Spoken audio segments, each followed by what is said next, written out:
Bonjour Maya. Bonjour Syrah. Quelle est cette urgence dont tu n'as pas voulu me parler au téléphone? Alseni a fait kidnapper Barotelli. Alseni a fait quoi? Il détient Barotelli. Mais pourquoi? Il s'est sûrement dit que comme c'est un ami à Masta, il pourrait l'atteindre en lui proposant un échange. Il est devenu fou ou quoi? Cet jeune homme n'a rien à voir dans tout ça. Il faut l'arrêter avant qu'il ne fasse une bêtise. Tu as raison.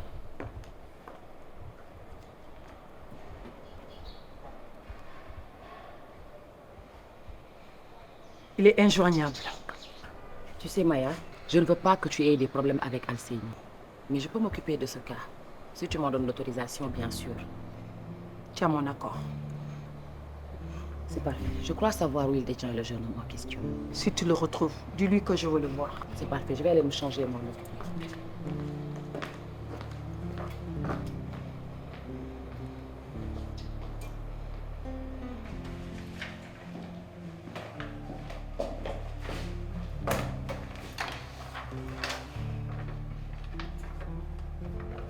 J'espère que tu as du nouveau. J'ai mieux que ça. Ah bon? Je t'écoute. J'ai encore rencontré Masta. Qu'est-ce qu'il a dit? D'abord, il m'a assuré de me donner une partie des documents qu'il détient à une seule condition. Qu'il s'assure de ma bonne foi. Et ensuite? Il m'a aussi fait savoir que Maya a travaillé pour l'un des plus grands trafiquants d'êtres humains de l'Afrique du Nord. Comment il le sait? C'est normal. Il a des relevés de transactions que Maya a fait pour 7 ans. Donc fais tout pour avoir ces documents sous les yeux. Je sais. Mais il faut d'abord lui prouver ma bonne foi.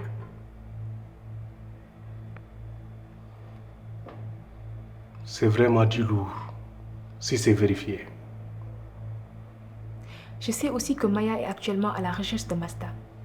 En plus, elle a fait kidnapper son ami Barotelli. Quoi? Ouais. Mais c'est grave ce que tu viens de dire. C'est cet appel qui a écourté ma discussion avec lui. Ok. Tu avais vu juste. Maya fera tout son possible pour récupérer ces documents. Exactement. Et moi, j'ai envie de la faire réagir. Avec mon article de ce week-end. Qu'est-ce que tu en penses? Écoute, pour bind dara, tant qu'amuñu ay arguments solides. Comme d'habitude, je lâche rien du tout. Et dès à présent, je vais aller faire mon premier jet avant de sortir. Ok. Bindal, yónnee moom ma vérifier avant nga koy dugal. D'accord. À vos ordres, patron.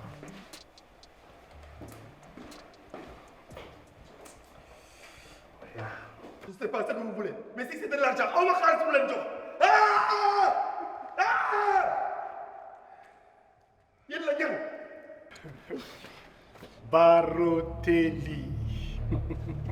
Alseni! Tu peux t'en sortir, tu sais. Il suffit juste de me donner une information. Quelle information? Où se trouve ton ami Masta? Je sais pas. Je veux bien te croire. Je lui ai déjà laissé un message sur un de ses numéros, mais il ne répond pas. Je fais quoi? Alors pourquoi vous m'avez kidnappé? Si vous le connaissez? Mes hommes t'ont suivi jusqu'à une de ses cachettes.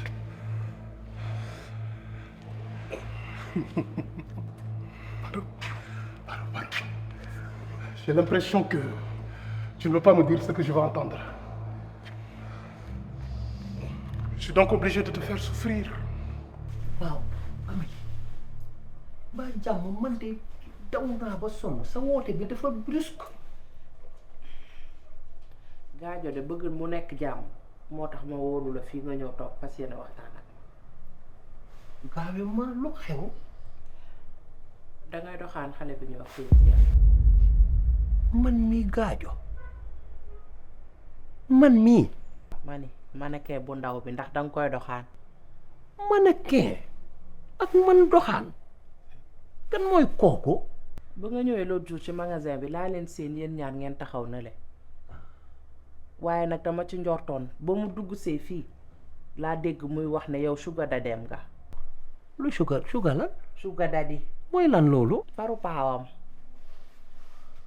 moom moo wax ne man maay faru paawam. waaw da ko wedd. Amélie waaye may ma wax nag yow tamit wedd kay xajatu fi déglul lii na yam sama diggante ak yow. ma ni bettu ma te yow xam nga ni sama mag dafa fiir ba yàqu te yii bu ko yëgee dina la indil ay problème yu dul jeex. moo tax may wax ak yow de bu tóor bi yamul néeg na soxor na sotti ma ndox mu tàng wala diwlin ju tàng wala ñu tëdd ba guddi mu suut ma paaka defu ko muy dara de. léegi kon lan moo tax ngay doxaat te nga xam loolu. waaye yow xam nga xale yi fekk la ci programme yi rek piis la. ni la papa seet si ma nga seet si leen rek pëtëx lii la waaye naru macat defu macat dara. kon yow piisay tax nga daal. waaye déedéet du loolu nag yow tamit Amélie boo ma dégluwul noo may comprendre bul ni kële sa mag la rek nga mer yow tamit talal. da ngaa gaaw wàcc kat piis rek nga waaye déedéet dañ lay waaye si kaw yi seet si rek naa ne ataayaak yooyu ñu pàdd la xam nga rek yow yaa ma gën a xam waaye écoute. te yow xam nga ne xale jigéen lu ñu teg am na lu tax lu ñu dugg fu dara nekkul seen lépp lañu programme. waaye d'accord waaye baal ma nga suturaal ma bu ko wax di nga boo ko waxee bëtoo dina ma def loo xam ne di nga ci ruste. ah du ma ruste ndax yaa def loolu moom yaa koy wéetu. waaye baal ma rek mu bañ ko dégg yow tamit xale bi bàyyi naa ko. nga bàyyi rek. waaw bàyyi naa ko dafa am leneen loo ma soxla. waaw ci leneen sax li ma la soxlawee mooy dama bëgg nga intervenir sama diggante ak papa Sembène ndax fan yi dañoo nekk ci ñagas-ñagas. waaw te bu ma sañoon daal nga dem waxtaan ak moom. waaw. lu ngeen jotee. dañu xawoon jàppante baalu naa ko àq sax waaye duma ko gisee des na maa baal. laa dëgër. te bu ma sañoon daal nga dem waxtaan ak moom yow dina la déglu bu baax. mbiru koppar la wala ay baat ak tontu. mbirum àdduna la. mbiru àdduna bi ci àddina lañ ko mën a régler rek xam nga nu ñuy def baal ma seeti ko papa man il ma respecte dinaa wax ak moom ba seen diggante mel na mu meloon ndax yow mënoo dem bàyyi papa Sembène mënta dem ba déedéet dinaa fa dem waxtaan ak moom. loolu de boo ko defee wax dëgg yàlla dinaa la ci sant bu baax di la ci gërëm.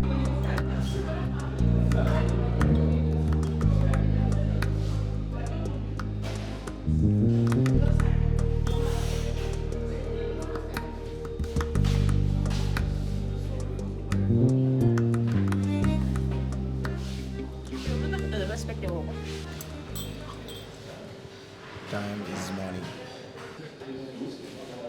Tu vas bien? Je vais très bien, alhamdulilah. Ce café gi sedd na. Commandel naa la ba pare boo bëggee nga lekk boo ko mënul nga bàyyi ko bàyyi ko. Yooyu attaque. Et puis yow foo nekkoon sax. Comme d'hab, j'avais des choses à régler. Ok. Mais concernant l'affaire en cours, c'est en bonne voie. Dafa mel ni léegi ñu encaissé de fils. Excellente nouvelle. Attention à toi. T'inquiète, je suis une grande fille moi, je sais me défendre. Le problème c'est pas que tu es petite ou une grande fille. Mais ñi nga amal affaire laa xam moo tax. Babs, je gère, t'inquiète, d'accord? Fais-moi confiance quand même. En plus, am na loo ma war a defal. Comme ça on pourra gagner plus. dama fàtte ni dëmm xaalis ngay wax à l'instant bi. Fàtte woon naa ne yaa raw rab ci ne nga dërëm rek nga bëgg. Écoute, j'ai des informations et il y en a ceux qui sont prêts à payer le paquet pour ça.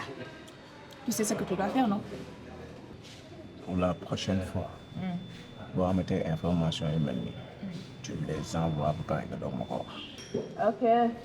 Yàkkamti sa àdduna rek laa lay reproché. Yàkkamti nga torop. man li may def rek moo ko waral. leneen. Saabu du fóot boppam. bu doon fóot boppam lay sëy. Lekkal naa la ko yónnee par mail. T'as quand même fait le bon choix. Mais appelle le gars, c'est quand même ça de lui. Attends man maa koy woo yow nag xamoo sa bopp booy lekk nga lekk boo mënoon nga bàyyi ko foofu. Kan moo commandé? ku tardé. Babs suural.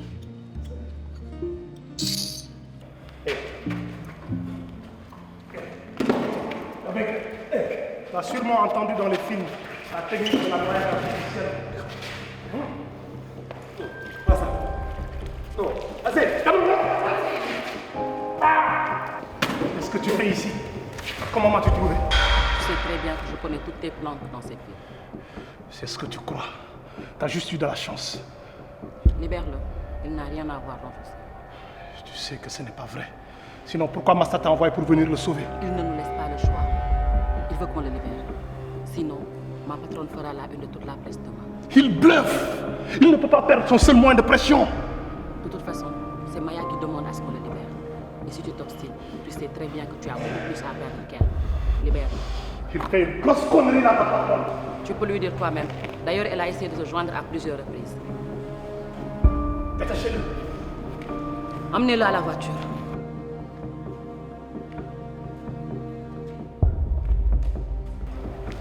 Maintenant que l'on vient de perdre notre seul moyen de pression, qu'est-ce qu'on va faire? Qu'est-ce que je vais faire? Tes plans n'ont pas fonctionné jusque-là. Maintenant, laisse la solution faire le travail. Ce n'est pas à toi d'en décider. C'est Maya qui en a décidé ainsi. Si tu ne me crois pas, tu peux lui demander. Au revoir.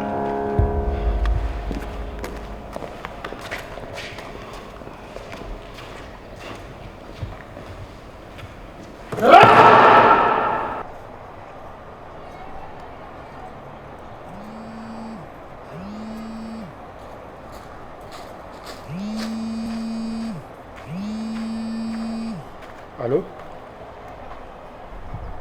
Alseni veut faire un échange.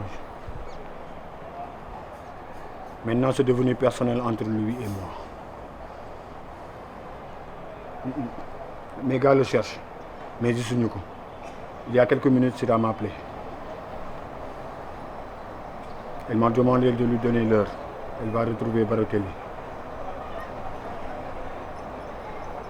Je lui accorde le bénéfice du doute.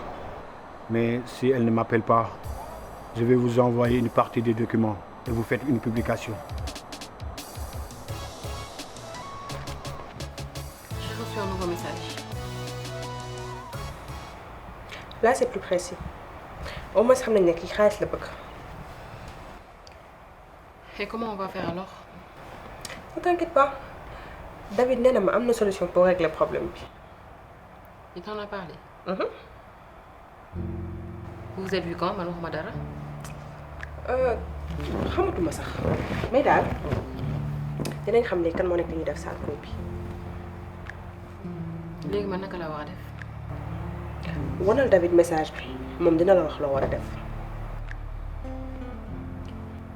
Ce qui m'intrigue le plus, c'est qui a pu être au courant et comment. Ah man de jaaxal na ma mais bon au moins xam nañ ne ki ñuy def li mi ngi suñu biir. nga yaakaar ne waruñu toog ñu réfléchiraat ci bi ñuy waxtaanee suñu passé qui était présent. Ne te tracasse pas pour ça nañ xam léegi c'est qui le coupable. D'accord, espérons seulement que tu as raison. Yàlla baax na sinon tout se passe bien chez toi.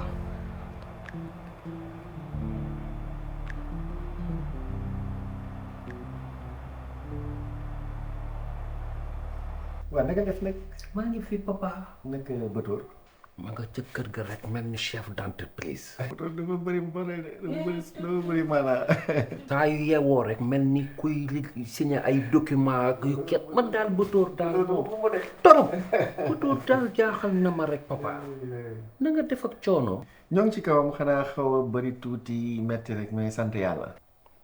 loolu ak sant la nag. waaw dama lay ñaanal yàlla rek mu nga attan ko. amiin waaw ñàkk jot baaxul. du dëgg. mais nag dama laa gëj a gis. waaw gëj nañu gisee ñoo ngi gëj a gisee ngénte Grand Tafa Ngor. ma ngoog. yaa ngi koy xaar. madame Moustapha. mi ngi fi. il va très bien. ak a baax. ku gisee nee ko gaa joom li dinaa ko wax. di ma ko déggee dinaa ko wax. du ma jël sa temps ndax jot amul. juste dama fi jaar ndax dama waxtaan ak sa soxna Amady. mu am lu ma wax ci seen diggante yéen ñaar ay réeroo ay daal temps yi daal ça va pas. ma ne ko nag dinaa seeti sa borom kër ci sama droit la ci li ma foog wala ci sama devoir xaw ma nan laa koy ban laa ciy jël wala ban ngeen ma ciy may ma ñëw waxtaan ak yow ba nga xam ni lépp daal dina dellu si ci jàmm. dëgg la c'est vrai que Amélie fan yi am nañu ay jiixi jaaxam. am nañu vraiment ay réeroo. du problème bu mag a mag sax mais li ko gën a mettil mooy dafa nangul dégg dëgg parce que problème bi ñu am dama ko war ko waxtaanee mais bon dafay gis boppam nanguwuma déglu te maay borom këram. di expliquer bëgg ma won daal xam nga dañu organiser les femmes là aussi. waaw te man li may wax c'est pas compliqué. ay explication laa koy laaj ci loo xam ne dama ci am droit. donc moom daal moom it li ma expliqué leer xam nga waxi jigéen ñi ñoom dañuy cof rek. mi ngi noonu. ci nee na daal benn su waay xam daal problème bi xam nga problème bi lenn la.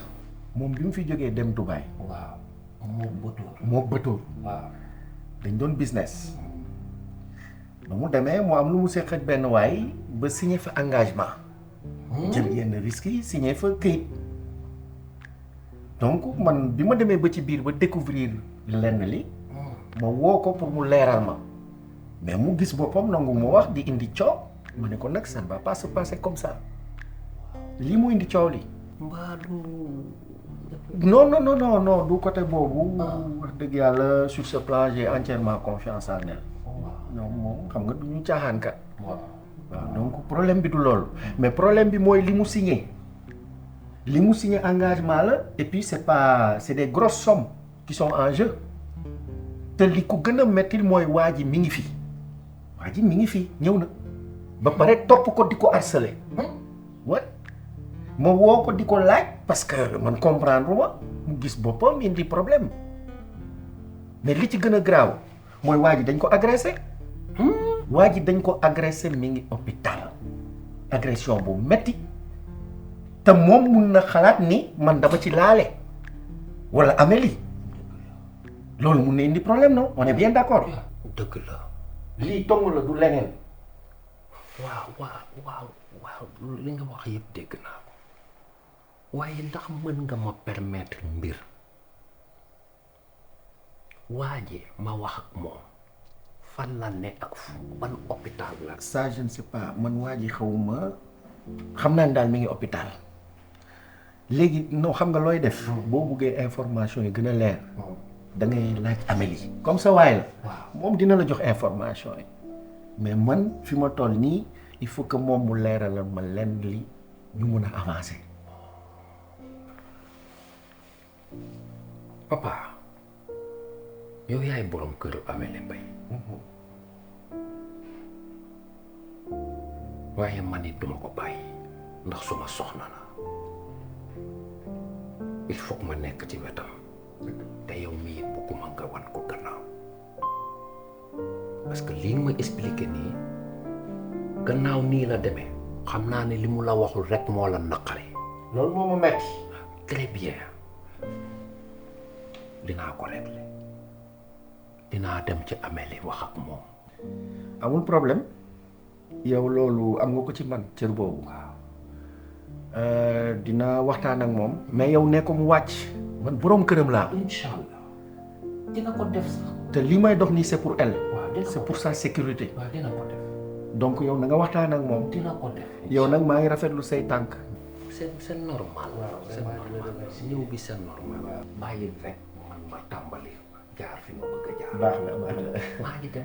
waaye doo toog. dinaa ñëw kër ga nag ñu waxtaan. waaw da ngay jàkkaar du dëkk waaw d'accord. merci baax na bàyyi naa la ko. waaye déet waay. baax na kon yéen a jàmm. baax na nuyu ma bëtoon. nuyu ma ko baax a baax. jërëjëf jërëjëf.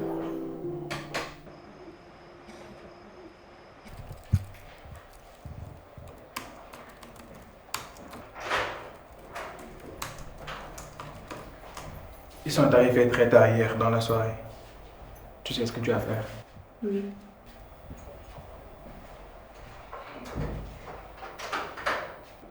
Toi, approche. Assis-toi. Tu viens d'où? Sénégal. Non, d'où?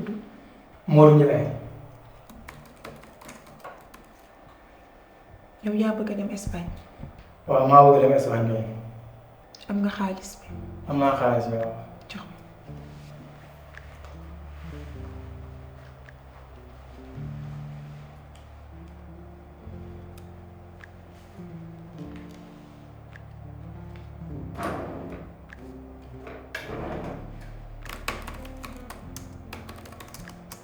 c'est bon mais yow.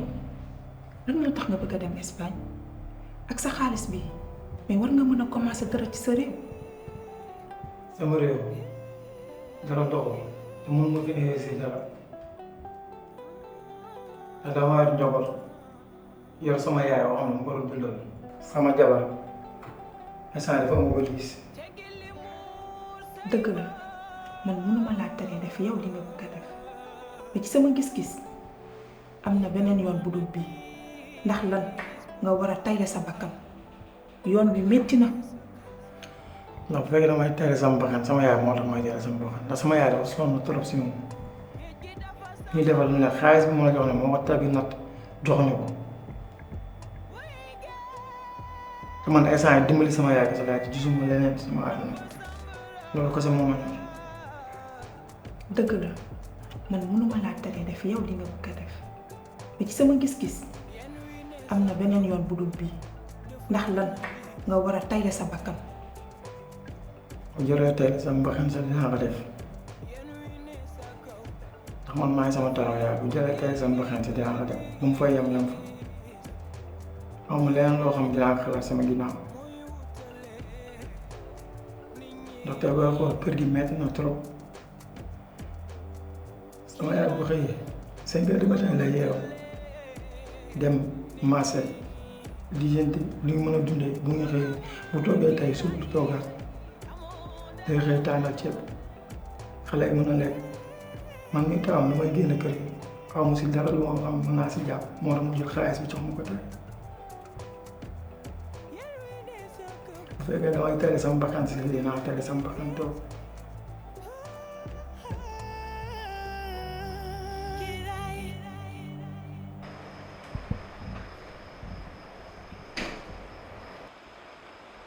Je ne suis pas d'accord avec ta démarche. Je ne suis pas d'accord. Tu ne m'as pas laissé le choix. J'ai l'impression que tu ne veux pas récupérer tes documents. Pense ce que tu veux. Ta manière de faire est inacceptable. Je tenais Masta. Je le tenais, bon sang. Tu ne devais pas impliquer des innocents dans cette affaire. Tu es allé beaucoup trop loin. Tu sais bien ce qui va se passer si le contenu de ce document se retrouve sur la place publique. Tu le sais.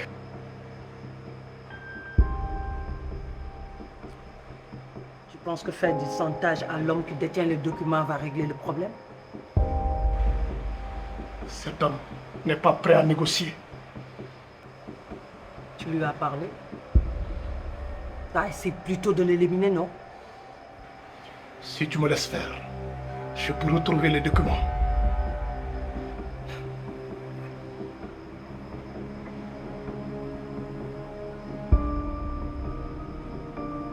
À cause de cela, ce Masta fait fuiter les documents en parlant avec la journaliste. Désolé. Je ne te le permettrai plus. C'est Sera qui va s'en aller. Pardon?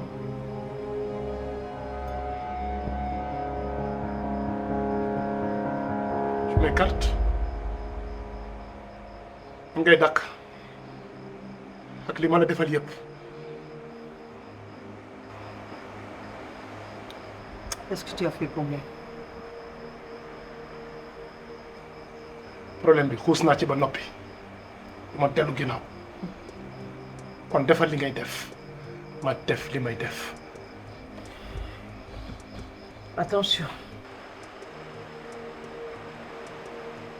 Ne fais jamais quelque chose que tu vas regretter.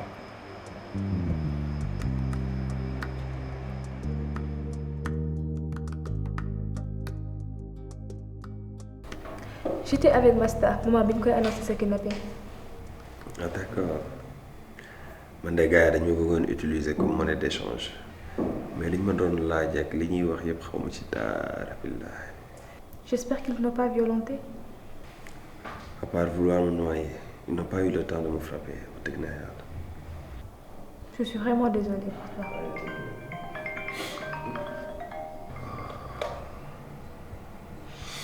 Allô? C'est qui? Yeah, broda. Masta. Waa frère maa ngi baax. Non, jotuñu ma dóor. C'est pourtant maa ngi nii sa bureau ak journaliste bi. D'accord, je te la passe.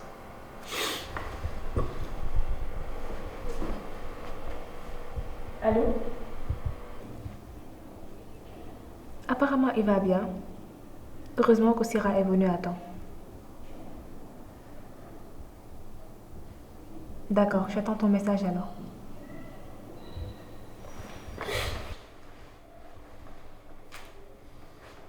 Oui, boy. Ok. Merci, Diego. Ouais.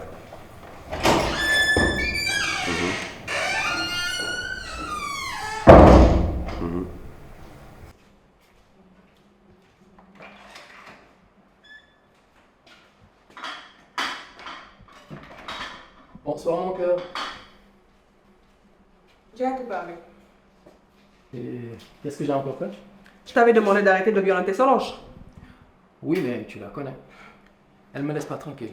En plus, elle veut rien comprendre concernant les documents qu'elle doit signer. C'est vrai qu'on a besoin de l'argent et que le temps presse, mais ce n'est pas une raison pour la violenter quand bon te semble.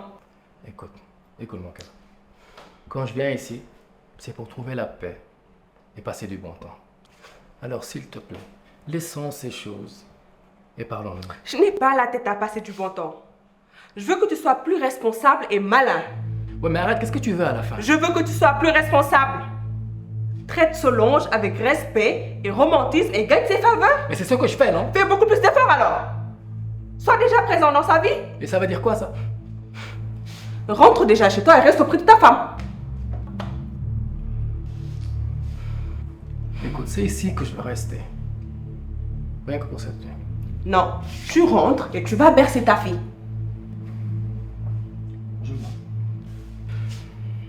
Mais offre-moi un verre au moins. J'ai vidé toutes tes bouteilles. Tu ne boiras plus chez moi. Est-ce que tu as le nom de Fof?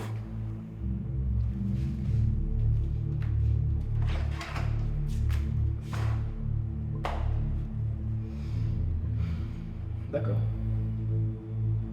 Vas-y s'il te plaît, je dois me reposer.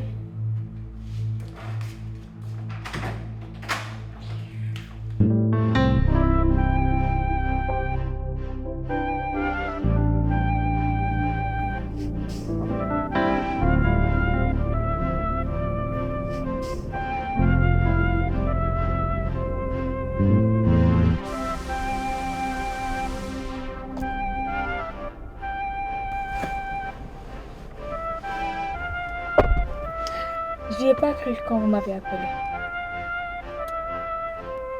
Qu'est-ce que tu voulais savoir? J'ai droit à combien de questions? Promets-moi que tout ce que je te dirai ici ne sera pas publié dans le journal.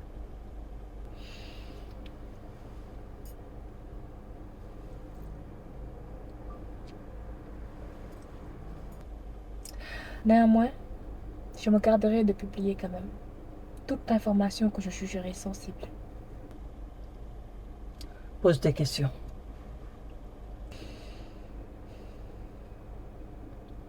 Pourquoi avez-vous fait enlever par Othélie? Je ne l'ai pas fait qu'il me paie. Alors vous voulez dire qu'Alseini a agi de son propre chef? Oui. Je vois. Que faisiez-vous au Maroc? J'y habitais. Vous savez très bien que c'est pas ça ma question. Quel travail y faisiez-vous? Je travaillais comme tout le monde. J'essayais de gagner ma vie. Pourquoi enlever des hommes juste pour récupérer des documents? Que contiennent-ils?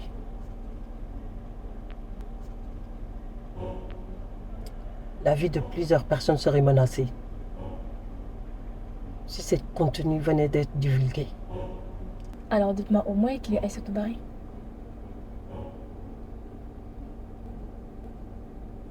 Tout ce que t'as dit, Masta, est confidentiel. Ce document m'appartient.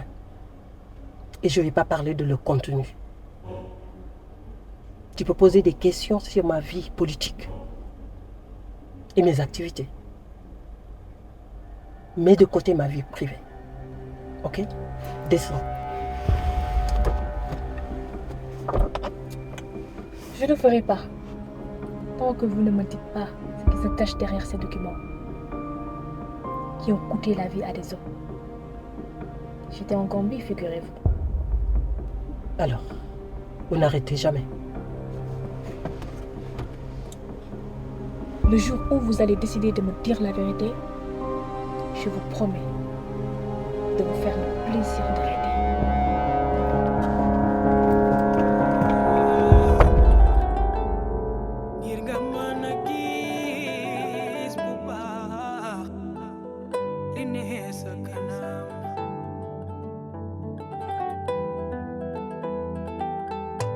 Get dafa sambara